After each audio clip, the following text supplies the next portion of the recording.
So you think being a medieval king was all about lounging on thrones, feasting on roast pheasant, and having peasants kiss your bejeweled hands?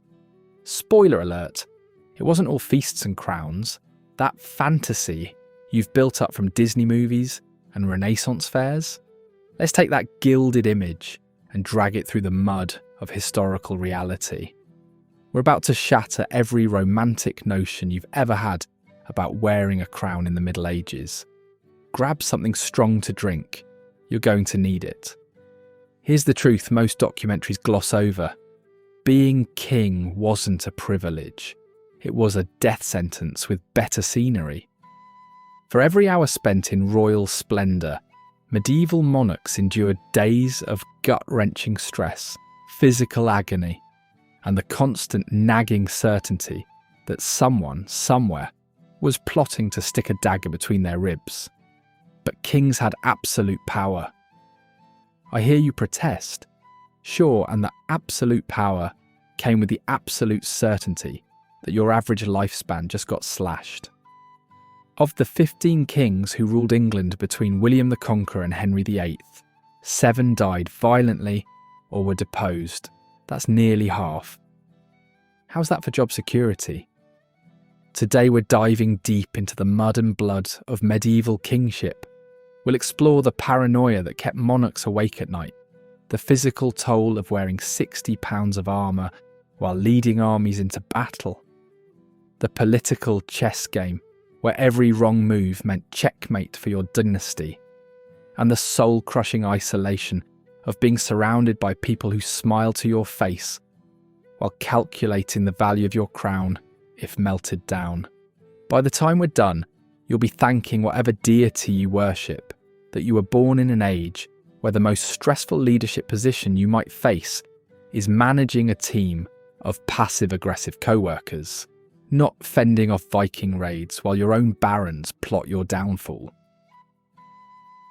The throne's a trap, constant threats to royal life. Let's start with the most basic aspect of medieval kingship, staying alive long enough to enjoy it. Imagine never being able to eat a meal without wondering if it might be your last. That wasn't paranoia for medieval kings. It was Tuesday. Take King John of England. You know, the villain from Robin Hood stories.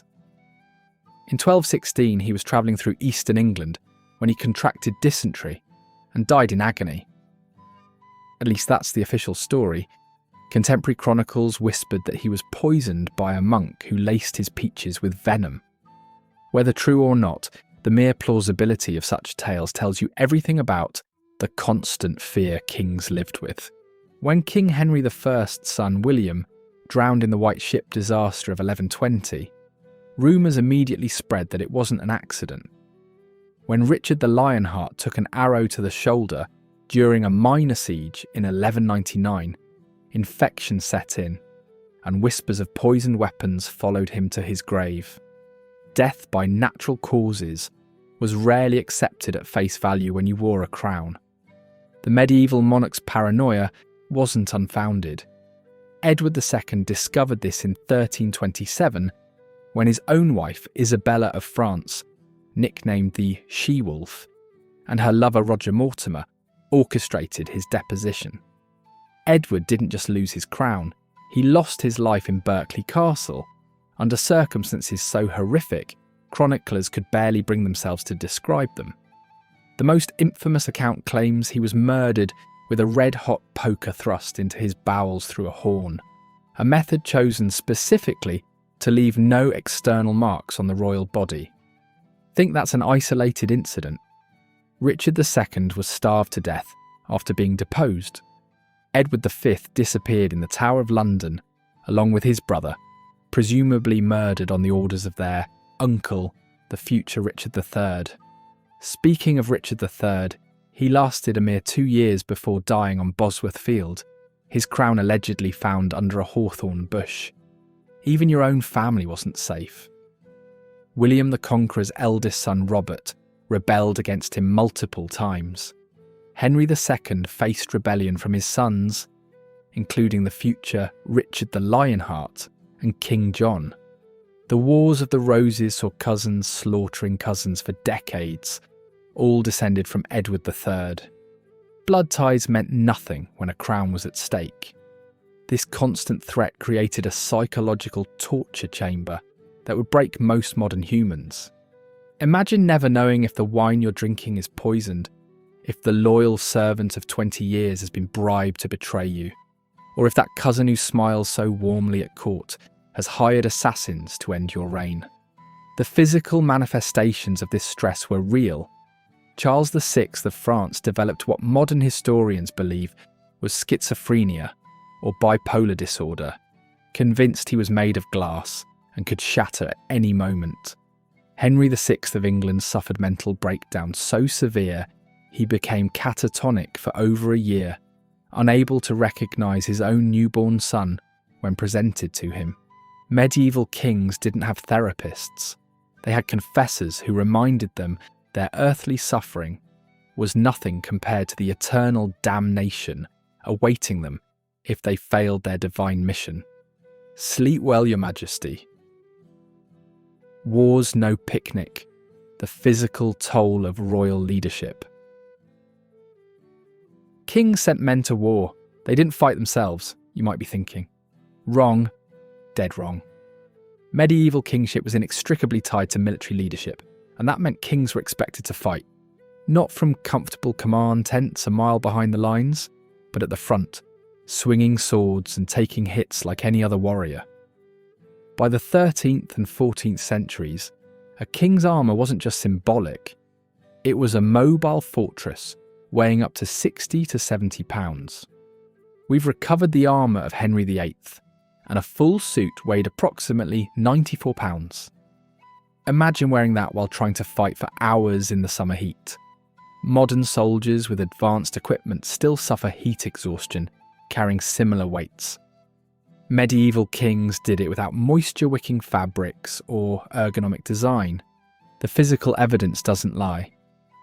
When Richard III's skeleton was discovered under a Leicester parking lot in 2012, osteological analysis revealed severe scoliosis and multiple battle wounds, including 8 head injuries and a pelvic wound likely delivered after death. The famous injury to his skull, a devastating blow that removed a piece of bone, shows he was fighting without his helmet in his final moments at Bosworth. Richard wasn't unique. Medieval chronicles detail the wounds sustained by fighting kings with clinical precision. Richard the Lionheart took an arrow to the shoulder during the siege of Challis in 1299, leading to a gangrenous infection that killed him. The surgeon who attempted to remove it butchered the procedure so badly that Richard had him flogged afterward, though he still gave the man 100 shillings and let him live, which counts as merciful by medieval standards. Henry V, the hero of Agincourt, took an arrow to the face at the Battle of Shrewsbury when he was still Prince of Wales. The arrow penetrated 6 inches into his skull, narrowly missing his brain. Royal physician John Bradmore created a special tool to extract the arrowhead without causing further damage, then treated the wound with honey and alcohol to prevent infection. The operation left Henry with facial scars he carried for life. Even when kings weren't actively fighting, the physical toll of medieval warfare was immense. Armies moved slowly, covering perhaps 15 to 20 miles per day. Kings rode at the head of these columns for weeks or months, sleeping in tents regardless of weather, eating the same field rations as their men when supplies ran low. Dysentery, malaria, and other diseases ravaged medieval armies, and royal blood provided no immunity. The chronicler Jean Froissart describes how Edward III of England, during his campaigns in France, would ride all day in full armour despite being in his 50s, then sleep fully dressed and ready for ambush.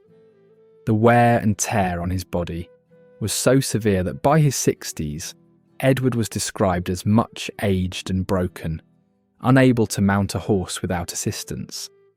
Then there's the sheer endurance required for medieval combat. Modern experimental archaeology has demonstrated that fighting in plate armour elevates heart rates to near maximum levels within minutes. The physical exertion is comparable to running a marathon while wearing a backpack filled with bricks. Kings weren't just expected to endure this, they were expected to excel, to be visible examples of martial prowess that inspired their troops. When not at war, kings were expected to hunt, not as leisure, but as military training. Henry I's death may have been hastened by consuming too many lampreys, eel-like fish, but what's often overlooked is that he was on a hunting expedition at the time, riding hard through forests in his 60s, when most men of his era were long dead. The physical punishment didn't end with warfare and hunting. Medieval kings travelled constantly, riding thousands of miles each year to maintain control of their territories. Edward I of England, nicknamed Longshanks for his height, spent barely a few weeks in any single location throughout his 35-year reign. His itinerary for 1297 alone shows him covering over 2,700 miles, on horseback, over medieval roads that were little more than rutted mud tracks. This constant travel meant sleeping in different beds, often cold, damp castle chambers, eating unfamiliar food prepared by cooks they couldn't fully trust, and never allowing their bodies to fully recover from the rigours of royal duties. Is it any wonder that even successful kings rarely lived past their 50s? You might think that between assassination attempts and battlefield injuries, kings could at least find comfort in their magnificent courts, surrounded by loyal subjects eager to serve them. Think again. The medieval court was a snake pit where ambition, resentment, and treachery festered beneath a veneer of elaborate etiquette. A king's court wasn't his haven. It was his first and most dangerous battlefield. Every lord, bishop, and royal official had their own agenda, their own network of spies, and their own calculation of what they stood to gain if the king showed them favour, or what they might lose if he didn't. Take the court of Henry III of England. For decades he struggled against barons led by Simon de Montfort, who ultimately captured the king in battle and ruled in his name. These weren't distant enemies. These were men who dined at the king's table, who had sworn oaths of fealty on holy relics, who smiled and bowed even as they plotted rebellion. The psychological toll was immense. Medieval kings lived in a state of constant performance, never able to show weakness, never able to trust fully. The 12th century writer John of Salisbury compared the royal court to a stage where everyone wore masks, writing that the court is a stage where every man plays a part and none can be himself. Even the physical space of the court offered no privacy. Medieval kings were rarely alone. They were surrounded by servants, guards, and courtiers at all times. According to surviving household accounts from Edward IV's reign, over 400 people served in the royal household, with dozens having direct access to the king's person. The king's bedchamber, far from being a private sanctuary, was staffed by attendants who helped him dress, undress, and monitored his health through direct observation of bodily functions. Yes, you read that correctly. Royal defecation was a semi-public act, with the groom of the stool one of the most coveted positions at court, responsible for assisting the king with his most private bodily functions. Court factions made consistent governance nearly impossible. The reign of Henry VI was particularly chaotic, with his wife Margaret of Anjou leading one faction, while Richard, Duke of York, led another. The king, suffering from mental illness, became a puppet pulled between competing interests. When he temporarily recovered his senses in 1455, he found his kingdom teetering on the brink of civil war, his treasury empty, and his authority in tatters. Marriage and dynasty, the royal bed as political battlefield. If you think modern dating is complicated, try being a medieval king looking for a spouse. Royal marriages weren't about love, they were living peace treaties, diplomatic alliances sealed with bedroom activities that were practically affairs of state. The pressure to produce heirs wasn't just family expectation, it was national security. Without a clear succession, kingdoms could descend into civil war. Just ask anyone who lived through the anarchy, the 19-year period of chaos following Henry I's death, when his daughter Matilda and nephew Stephen fought for the crown. Royal marriages were negotiated like modern corporate mergers, with teams of diplomats haggling over dowries, land transfers, and alliance terms. Even the royal bedchamber offered no privacy. Royal couples often slept with attendants in the same room, and the consummation of royal marriages was sometimes witnessed to confirm legal validity. When Arthur, Prince of Wales, married Catherine of Aragon in 1501, courtiers allegedly waited outside the bedchamber, then examined the sheets the next morning for evidence of consummation. The pressure extended to sexual performance. Kings were expected to be virile, capable of producing healthy heirs. When kings failed to produce children, as Henry VIII initially did with Catherine of Aragon, rumours spread questioning their masculinity and divine favour.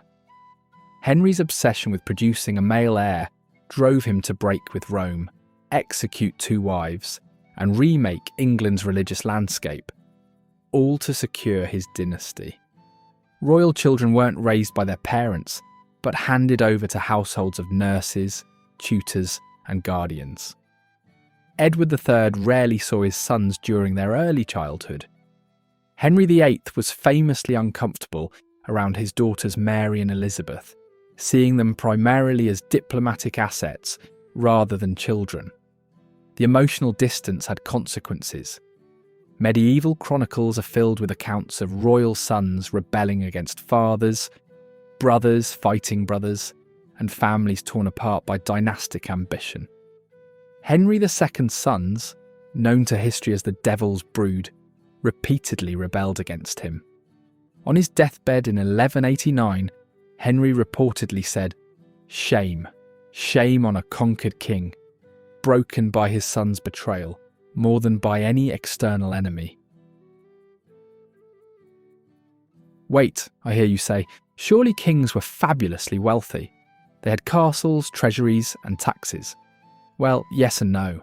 Medieval kings had access to more resources than ordinary people, but they also had exponentially greater expenses, and no credit cards, central banks, or modern financial systems to manage cash flow problems. The truth, most medieval kings were broke most of the time. Chronically, catastrophically broke. Let's start with the basics. Medieval kingdoms weren't modern nation-states with centralised treasuries and tax systems. They were patchworks of feudal obligations, royal domains, lands directly owned by the crown, and irregular taxation that required baronial consent. A king's income wasn't a predictable annual budget. It was a chaotic mixture of feudal dues, customs revenues, justice fees, and extraordinary taxation that fluctuated wildly. Take Edward III of England, who launched the 100 Years' War against France.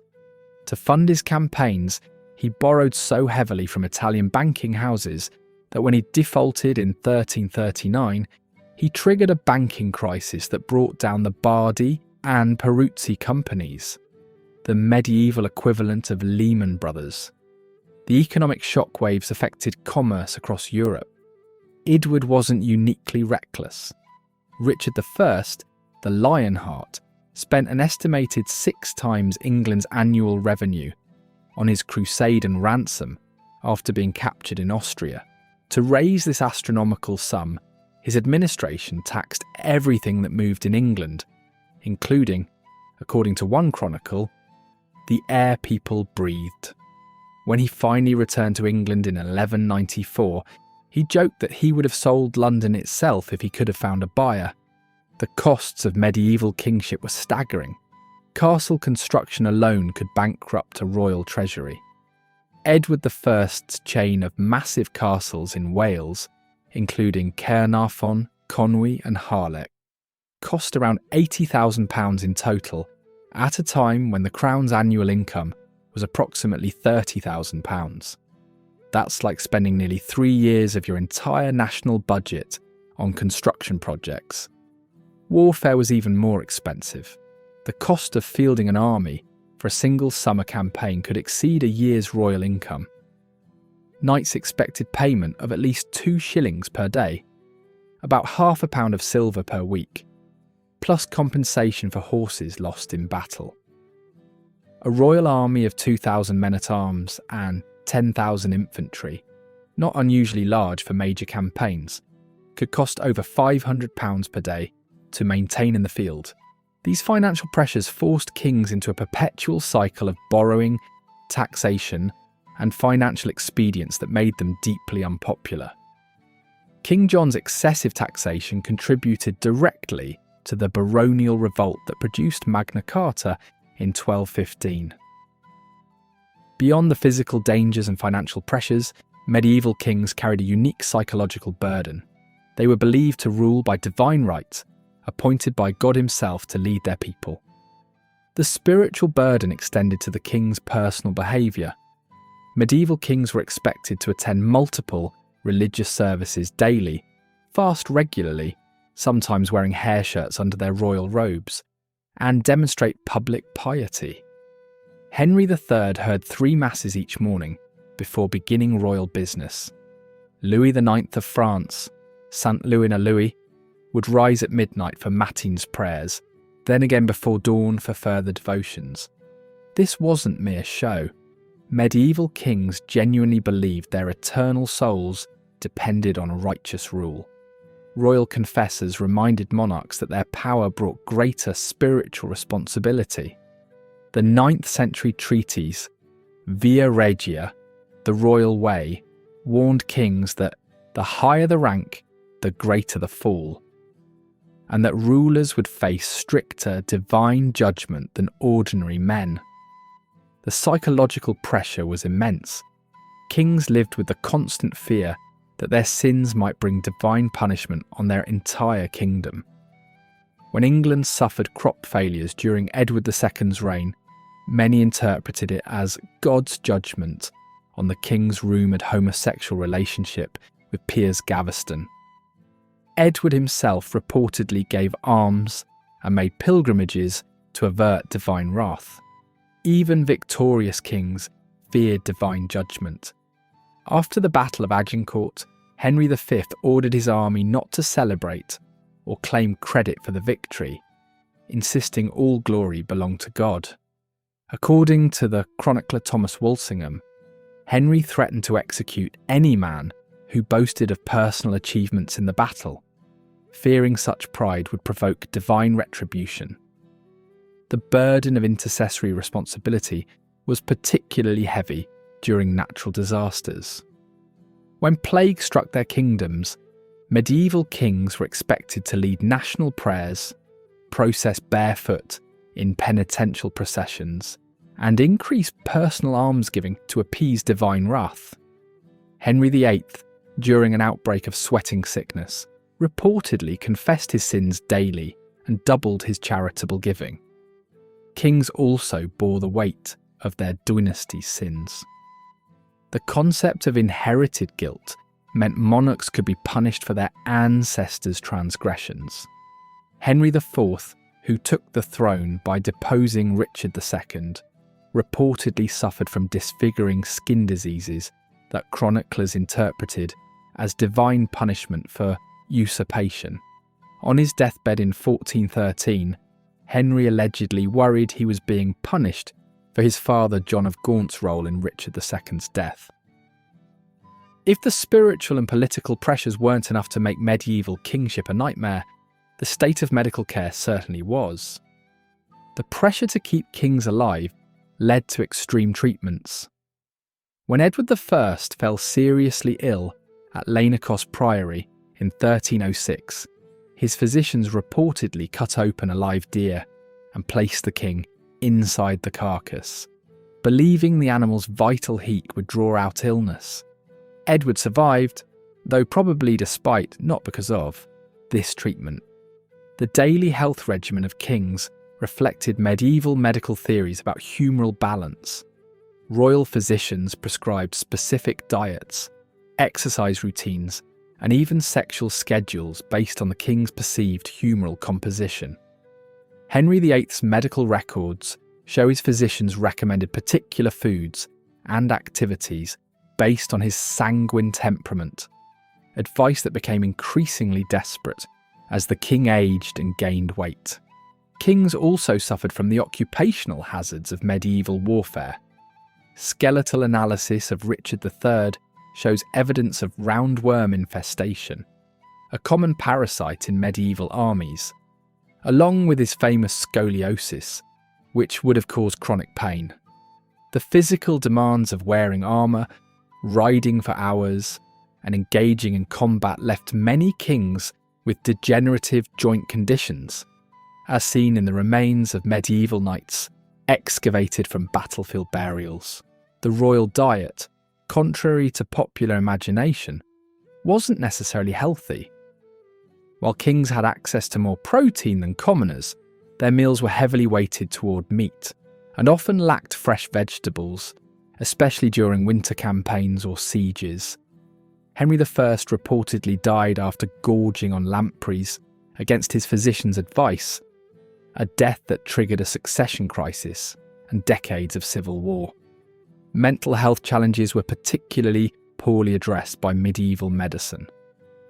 The chronicler Adam of Usk described Richard II suffering from what sounds like paranoid episodes, during which he would obsessively check under beds and behind tapestries for assassins.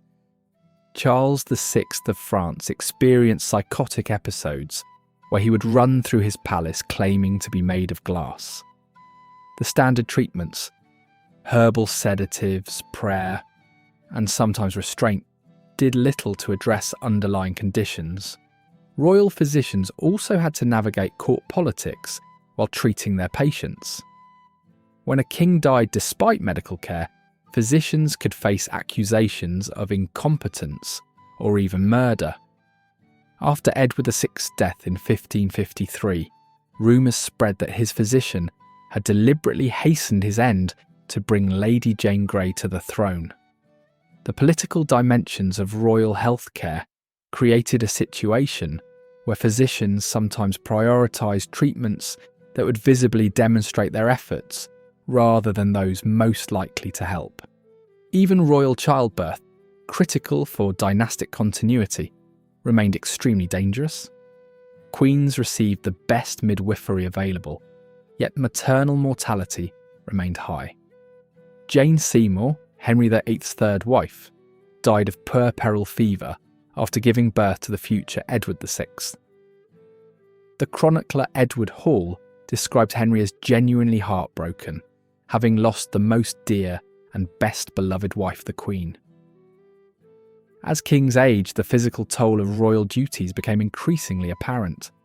Edward III, the mighty warrior king who began the 100 Years' War, ended his reign unable to walk unassisted, likely suffering from stroke-related paralysis. Henry IV developed a disfiguring skin condition that contemporary chronicles described in horrified detail, possibly leprosy or severe psoriasis. These visible signs of mortality undermine the carefully cultivated image of divinely appointed kingship. The royal deathbed itself became a final performance of kingship, with kings expected to die well, confessing sins, arranging succession, and demonstrating proper Christian resignation. William the Conqueror's death in 1087 was described by Orderic Vitalis as particularly difficult, as the king struggled to make amends for his violent life, while his sons and nobles fought over his inheritance before he was even cold. For all their power and privilege, medieval kings faced the same biological realities as their subjects, but with the added pressure of knowing their physical decline could trigger national crisis. The chronicler Thomas Walsingham captured this vulnerability when describing Edward III's final years. He who had been the glory of all lands in his prime became, in his dotage, the mockery of them all. A harsh epitaph for a king who had once been the most feared warrior in Europe.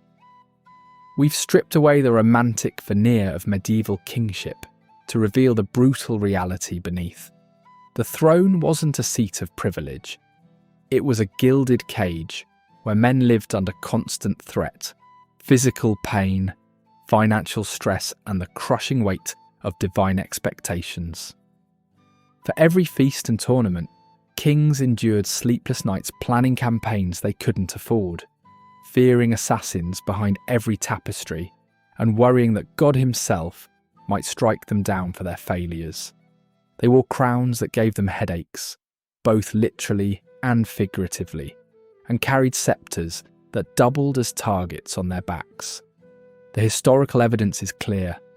Medieval kings aged prematurely, died violently, suffered chronic pain, and endured psychological torments few modern people could comprehend. Their bodies, excavated from royal tombs and examined with modern forensic techniques, tell stories of traumatic injuries, nutritional stress, and degenerative conditions brought on by the physical demands of kingship. So the next time someone says they wish they could be a medieval king, you can smile knowingly and ask them, could you really handle the crown? Or would it crush you within a week?